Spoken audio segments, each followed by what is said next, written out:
Ladies and gentlemen, good morning.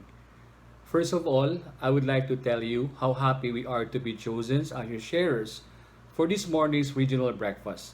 And we are bringing the warm greetings of the whole Bcbp Northern Cebu region. Allow us to introduce ourselves furthermore. I am Marvin SOCO, a former banker and a public servant, and presently connected as GM of the large food group and operates a chain of coffee shops, fine dining restaurants, and pizza parlors. A pleasant morning, brothers and sisters. Thank you for inviting Marvin and I to be your couple sharer this morning. We always consider it as a privilege to declare God's overflowing goodness in our lives. As the scriptures say, from the abundance of the heart, the mouth speaks. I am Juda Mata. We are blessed with two children. Our eldest son, Miguel, is 22 years old, a graduating student at Cebu Doctors College. And my daughter, Maria Janina, is 19 years old, first year college at University of the Philippines. I am presently connected with a multinational company who deals with Caterpillar products in the Philippines. There are three highlights of our life testimony. First, that God has always been faithful to His promises. He will never leave us nor abandon us. Second, He will allow storms to disturb our lives, but He will be with us in the storm. And third, He will make us understand that amidst the storm, He has always been with us and has never left us. When the ECQ was declared more than 2 months ago, I was caught in surprise considering I still have a lot of things to take care of. Being the head of operations, I need to oversee the construction of our branches, the training of our people in Manila, and likewise, the smooth flow of the shipment of our equipments and major supplies in Cebu. Because of the lockdown in Manila, we need to rebook the tickets of our staff back to Cebu, or else they will be there for a month or God knows when. Asking reassurance from our supplier that our equipment will arrive in Cebu before the lockdown, or else the construction cannot proceed as planned. But things didn't turn the way I expected it to be, and I was faced with a dilemma on how to deal with the situation. I asked God for a good discernment on what to do, for I was not ready on how to deal with certain concern. We need to close our office temporarily, for there's nothing to do. We need to stop the construction since our workers will have problems in border restrictions.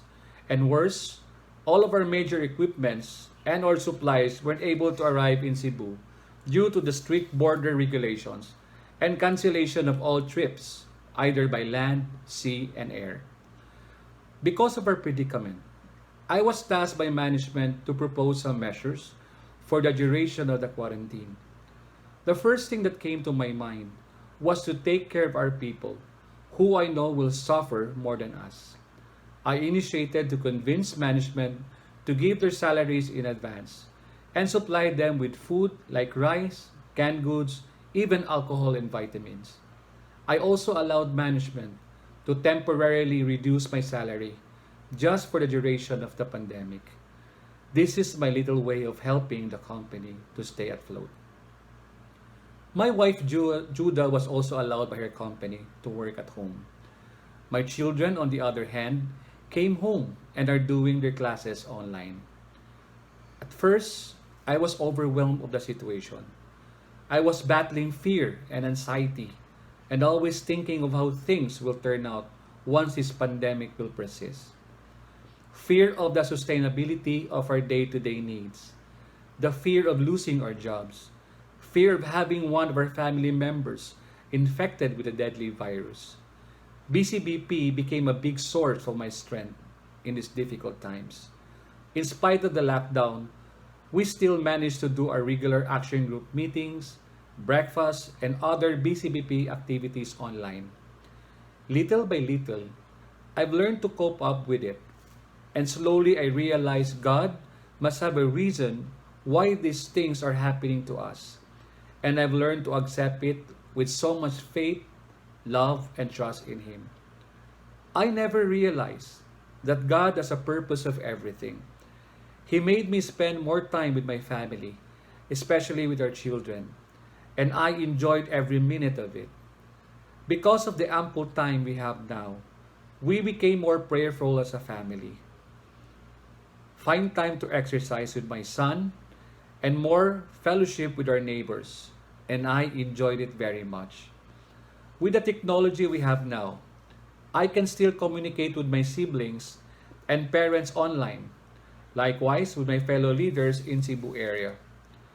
Now I take these things as a blessing and still thankful to God of the good health He bestowed on me and family, relatives and friends. Brothers and sisters, also allow us to share to all of you our journey of a life of chaos and disobedience to God to a life of peace and loving submission to God. A writer once said, "A life without God is a wasted life." Jesus said it better, "I am the vine, you are the branches. Apart from me, you can do nothing."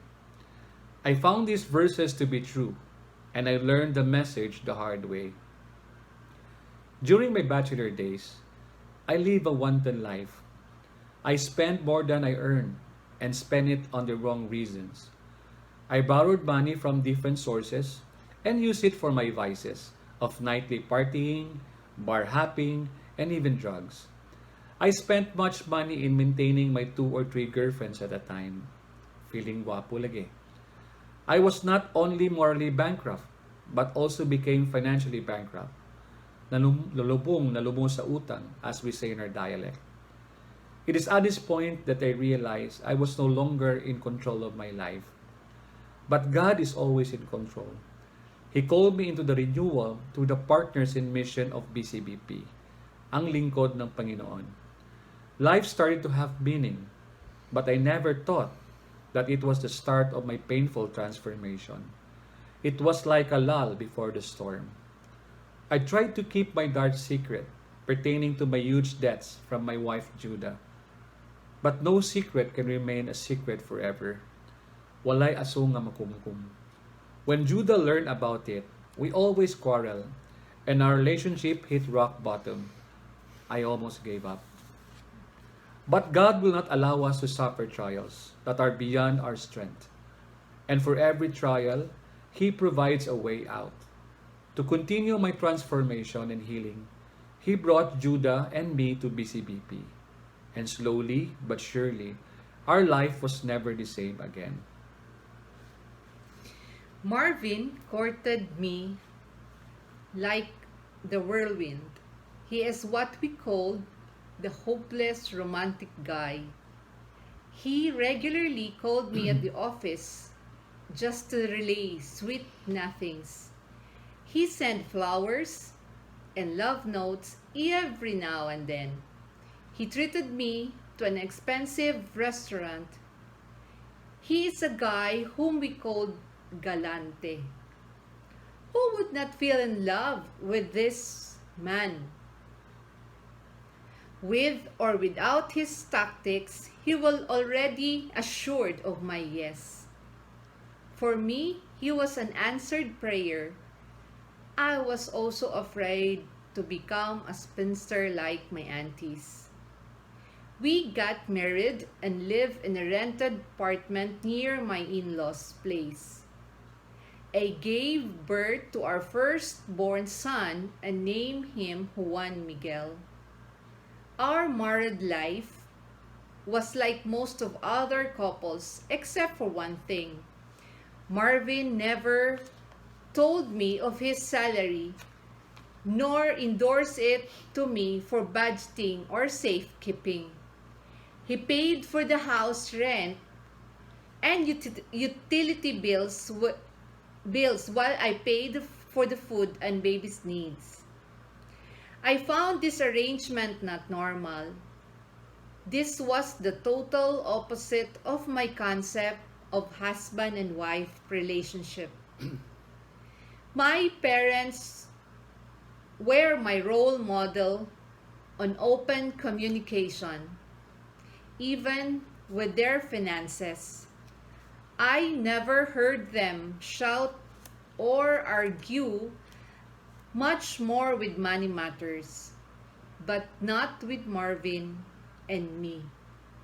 Money has been the cause of our frequent disagreements and quarrel. I used my salary to pay my debts that I incurred while I was a bachelor. Every time Juda starts to ask questions about my work, my salary, I brush it off with silence over temper tantrums. Then the unexpected happened. I resigned as bank manager because I felt the company was getting unstable. Because of this, my financial situation got worse. Being jobless, we transferred to my parents' house and assisted my father in managing the clubhouse inside the golf course. Then another unexpected thing happened. Judah learned of my financial problems. My creditors collected directly from her, and if they cannot collect, Judah bore the insults hurled at her. I felt her pain, but I was helpless. My morale and self-esteem was at its lowest. I even entertained thoughts of ending my life. It was then that I remembered to pray. I prayed as I've never prayed before. I asked God to deliver me from all my fears and miseries. I learned Marvin's financial problems but could not understand how he incurred so much debts. I tried my best to help Marvin solve his obligation, but I made the situation worse by availing of 6 credit cards. I had to juggle my credit limit to cope with the demands of his creditors and the day-to-day expenses of the golf course clubhouse we are managing. It was like jumping from the pan to the fire. My payables escalated. I was greatly affected that I thought of jumping from the bridge was the only solution. I was full of resentments. I regretted marrying him. Our life was in a mess. Because of Marvin's situation, our marriage was greatly affected. By nature, Marvin is not a patient man. He easily gets angry and flares up. Because of his character, yelling, shouting, and pushing, and even name calling was normal in our quarrels. Most often, we were not cordial to each other. To people outside our home, we are a happy couple. But we knew better. I just kept silent. When I have nobody to turn to, I turn to God. I poured out all my hurts, problems, and anxiety to God. I told Him that my greatest desire was to restore our marriage and have an open and honest communication with Marvin. I begged him to restore our marriage. God will make a way when it seems there is no way. Our marriage and relationship hit rock bottom, so to speak. But it was when we are broken that God's light can enter. And God started His work of restoration. First, God brought Juda and me to Bcbp through the insistence of my parents. In the brotherhood, I was reintroduced to Jesus. It was not that difficult to adapt to the culture of the community as I have previous exposure with the previous community. The teaching talk somehow reminded me of how good our God is, that He has plans for each one of us. Then second, God gave me a job. It was at the Bcbp that started the dramatic change in our lives. After attending the Christian Life program, we participated in the marriage retreat. The talk somehow reminded me on what a Christian husband should be. I also learned the importance of good communication. These teachings somehow sunk deep in my consciousness and softened my hardened heart. Our community life continued without our members and leaders knowing our true situation. There is a saying that says, when the student is ready, the teacher appears. True enough, when we were at the Bcbp, God started our healing process. We were ready. We were asked to give our life's testimony in the breakfast. This gave Juda the opportunity to open the Pandora's box of our secrets in life. Juda revealed to our support group all of my past mistakes and her pent-up sentiments towards me. I was caught by surprise. I was not ready for it. It took several days to subdue my anger and my tongue lashing of her. We were in a cold war for days. I was mad and hurt. My pride got the better of me. But after several days, I calmed down.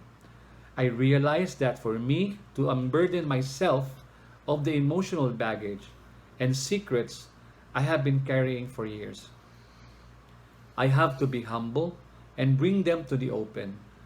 The truth will set me free. I mastered all my strength and humility to ask forgiveness to Juda by way of explaining to her the real reason why I incurred so much debt when I was a bachelor, and promised her and to our Heavenly Father that these things won't happen again. And I thank God she easily forgave me, and He must have been with us on that day. I also asked forgiveness to my parents for the sins of my youth. What a big relief. I felt a big boulder was removed from my shoulder, and what a liberating feeling.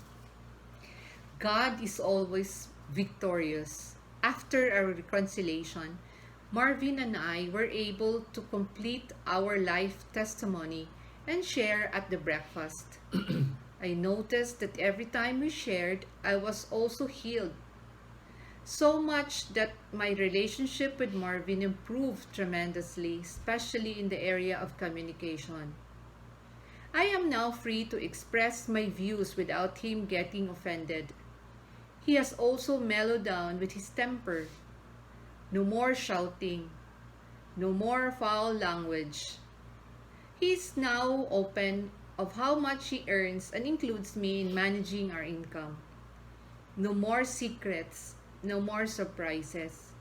And I believe God is pleased with us because when peace was in our relationship, we soon experienced God's many blessings, more than we can ask or imagine. God is simply awesome. I would like to declare that I have never been this happy with my relationship with Juda. She is God's best gift to me. I thank her for not giving up on me. I thank her for being my helpmate, my woman, and my friend. There is no peace in our home. It's truly a home sweet home. As we grow with the brotherhood, we continue to practice the Bcbp way of life. That is the life centered to God. We tried our best to say our daily prayers, read scriptures, attend Mass as a family, and most especially, we include God in our decision making. As for our financial obligations, slowly God has blessed us so much that we were able to sustain our day-to-day needs, and I am confident that I will be able to pay all our dues in the near future. Sometimes, God will not bless us so much financially, but blessings come through your children, health, and family. In closing, I do believe that God prepared me for higher calling. First, He made me a better version of myself so that I can be His servant in His vineyard. I was called to serve Him in the brotherhood in various capacities, Never in my wildest dreams that I will be called to be a servant leader, to shepherd God's people. Truly, many are called, but few are chosen. Second, God called me and gave me a chance to serve Him as a public servant in one of the big cities in the province. I was once in charge of a very sensitive office where dishonesty and malpractice abound. At first, I was reluctant.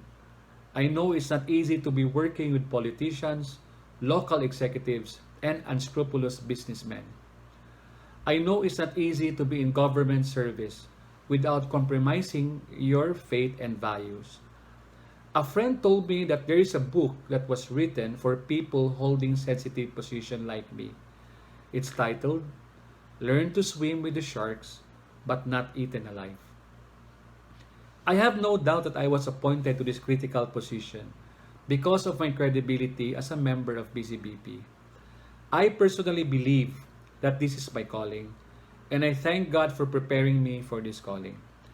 He put order in my personal life. He restored peace in my family. He appointed me first as a servant leader in Bcbp as a preparation for my position in the government. Through the brotherhood, God formed me in the values of humility and honesty.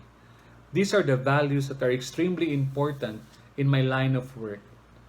Lastly, He gave me Bcbp as my source of guidance and spiritual nourishment that I may not go astray. God wants me to fight the good fight of faith. He wants me to bring Him to the marketplace and win the marketplace for Him. I know it's a daunting task, but God is telling me that fear is useless. All I need is trust. With this pandemic we are experiencing now, no amounts of doubts, fears, or anxiety that ever be solved this problem, since our enemy is invisible and we don't know what we're dealing with.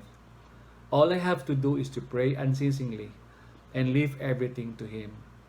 Your will be done, O Lord.